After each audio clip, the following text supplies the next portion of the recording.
Signs today are everywhere around us.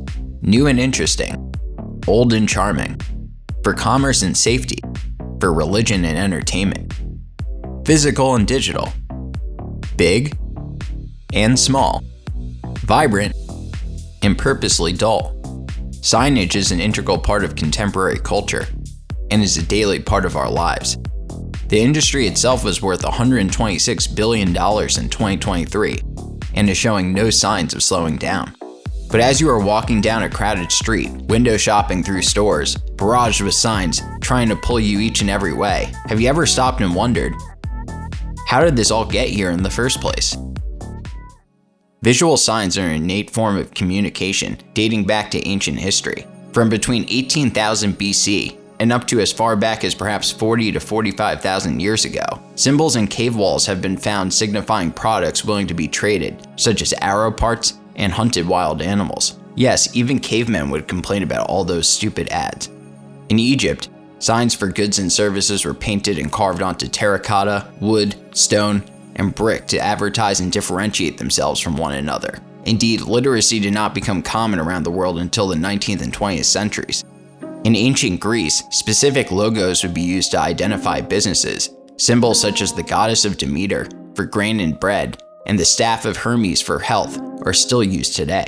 Materials such as marble, copper, and bronze were used to signify luxury. Street signs would develop in Rome, and of course signs would become important for early Christianity, such as the cross and the sun and moon for pagans.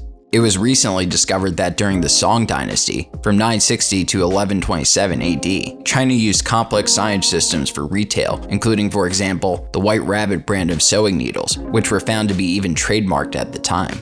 Recovering from the Dark Ages, specific symbols for the still largely illiterate population became ubiquitous for certain industries and became very popular around the globe. An example of this is the barber pole, obviously still often used today. The red part back then, however, signified blood, as surgeries would often be performed there.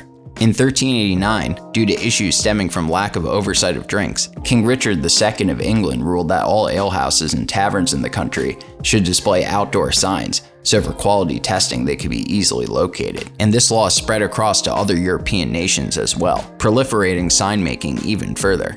Pubs today still use some of the signs from this 15th century era, including coat of arms badges of noble family endorsements, which often use animal signifiers in colors like the red lion and the green dragon.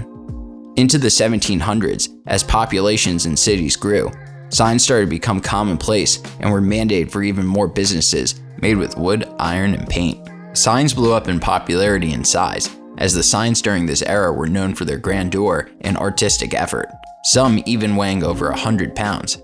Unfortunately though, these would fall and hurt people, and cram the streets as a result. To solve this issue in the mid-1700s, sign hanging regulations were passed across Europe, and numbered address signifiers developed as an alternative. This resulted in businesses painting storefront signs to attract customers instead, which is still often used today. With the start of the Industrial Revolution, the invention of printing, and the sudden need for private businesses to create logos and advertisements to compete with each other in the growing economy, sign making grew exponentially in importance.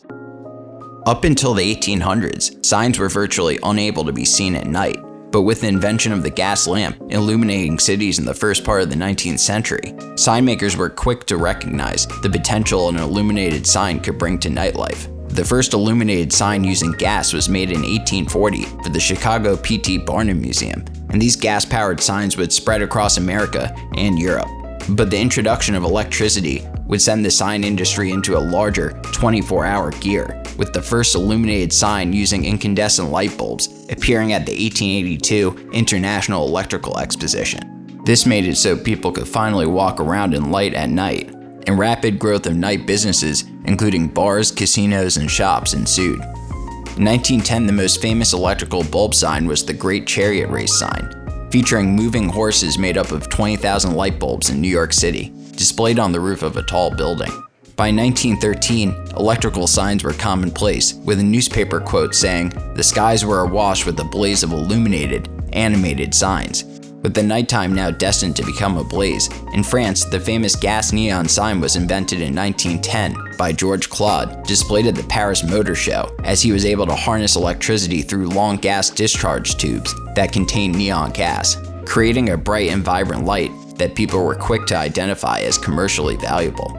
Neon arrived to the United States and became popular after American car salesman Earl C. Anthony bought signs from Claude and displayed them outside his dealership in Los Angeles, causing a stir, people dubbing it liquid fire. Suddenly, these signs started to take off, being used for just about everything, becoming a focal part of the early 20th century aesthetic.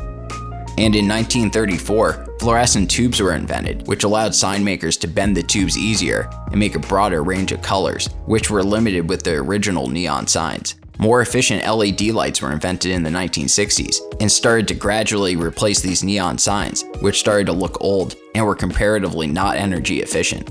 And later, in 1968, the invention of LCD lights allowed displays to have dynamic content changes and interactive features. As the 20th century went along, vinyl cutting machines in the 1980s made it easy to create complex logos that would be applied directly onto walls and windows. Of course, as you've seen by now, innovations in culture often lead to innovations in signage. With the birth of computers, internet, and digital spaces in the 1990s, signage was quick to follow the trend. Signs, which previously had to be made by skilled painters, could now be manipulated in a computer software by a company. From these designs, physical sign printing technologies developed in the early 2000s, such as dye sublimation and industrial UV printing, led to advanced digital sign and graphic techniques. The LCD lights they were working on earlier have now gone into full swing. This can be seen all around us in Times Square and rural towns, and even at sporting events for advertisements, and it's quickly become more and more popular. With the proliferation of the internet, signs don't just exist in the physical world, but now also in digital spaces. Logos, advertisements, and flashing videos are constantly thrown at us as we surf the web and have made for creative new ways to communicate through signage. With signs now more easily available, they are now not only used for business purposes, but also have found a way into our homes as decoration and art. Often these signs are old and abandoned, and ghost signs have become popular to track. Defined as signs preserved past their initial purpose, but are still used for nostalgic purposes or abandonment.